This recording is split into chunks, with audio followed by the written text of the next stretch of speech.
Entire buildings were being destroyed by All For One.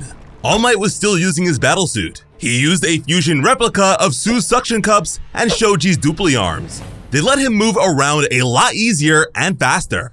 All Might was sure that All For One must have been tired of such a one-sided battle like he was. The symbol of peace pulled out a piece named Shoto and another weapon modeled after Ojiro. It was time for All Might to go on the hunt. Thinking back on how their battle had gone so far, All Might came up with a plan.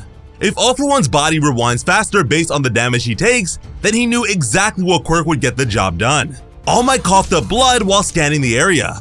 This plan of his would fail if he didn't address the problem with his energy source. Using this secret power directly wouldn't have the needed impact. Because of this, All Might called upon Koda's power and had mechanical birds fly above them. All For One loomed over the frantic hero. He mentioned how All Might laughed loudly but ran away immediately afterwards. All Might was shocked by the villain's speed.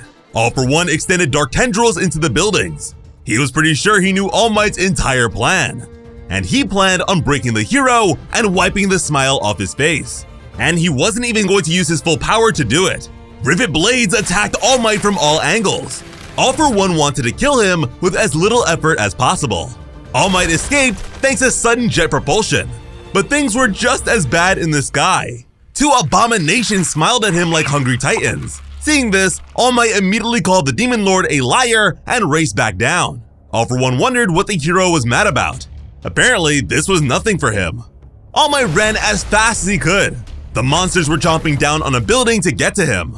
All For One turned his entire arm into rivet blades. I didn't even know that was possible. He wondered what happened to the hero's smile. From the looks of things, All Might was just a gutless old man, which is crazy coming from the villain who is hundreds of years old. He must have forgotten that he's only this young thanks to Ares' rewind quirk, but the gutless part is pretty accurate since he destroyed the guy's stomach in the past. All For One mocked All Might for imitating his students. He wondered if the hero really believed that would be enough to keep him safe. All Might's suit continued to take damage. All For One knew that their fight was being shown to the world. He wondered if All Might was okay with everyone seeing him like this. After all, they were about to see their precious symbol of peace be destroyed. All For One emerged from the side of another building next to All Might.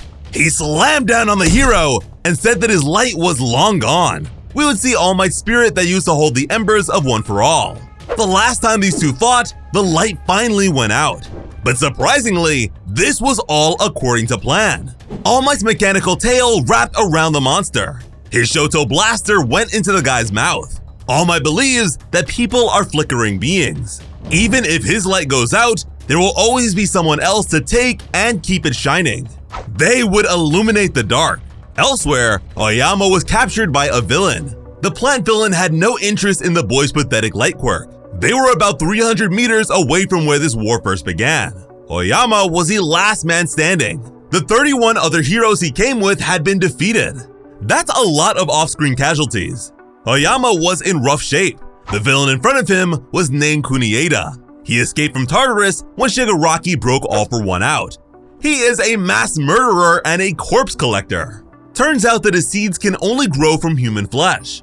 Usually, Fat Gum is a pretty tough guy and saves all the kids around him. This time, he was totally countered. The flowers drained all the nutrients in his body and made his power useless.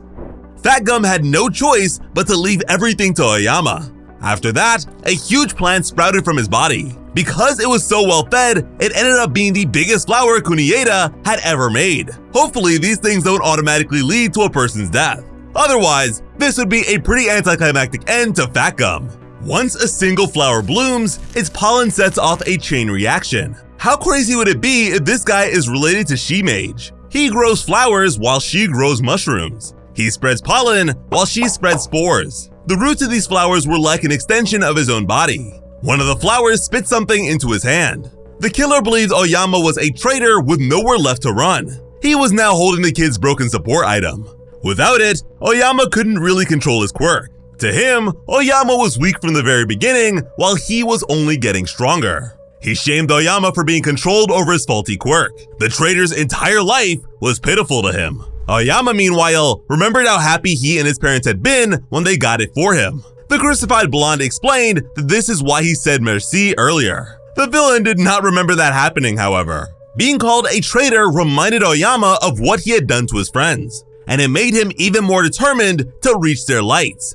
To Aoyama, Deku was a beacon of hope, one that lit up the darkness in his heart. Aoyama decided that he wanted to shine even brighter than ever before. He unleashed a flurry of light beams at his captor. The killer started to mock him, but was cut short by the Lady of Light behind him. All Might knew that the next generation would light the dark and keep shining bright. The mechanical birds had successfully tethered themselves to a nearby power plant. The spirit of All Might was now surrounded by countless shining lights, and they would be enough to light the fire inside him once again. Invisible Girl was waiting for this moment all along. She was the one who first exposed Aoyama for being a traitor. Now they're working together as a team. By refracting the random lasers, she was able to create a single concentrated beam of power. It was enough to completely shut down the villain. This guy took down more than 24 pro heroes, but this godly combination of light quirks took him down in an instant. Aoyama and Invisible Girl make a really great team. All Might's bike was hovering high above him and All For One, and it was connected to one of the birds. All Might reminded All For One that he didn't plan on losing here. With one of the coolest expressions possible, All Might laughed and told All For One that he'd better remember the name of his next attack. Can't stop twinkling! An orbital strike of light descended upon the evildoer. All Might has been a total beast in this fight so far. Horikoshi is back in the kitchen, my friends. He is cooking up some real heat with these chapters. Since he was officially revealed to be the traitor, Aoyama for me has gone from like F tier to a solid B tier. And Horikoshi found a great way to keep Aoyama's fight concise, but very entertaining.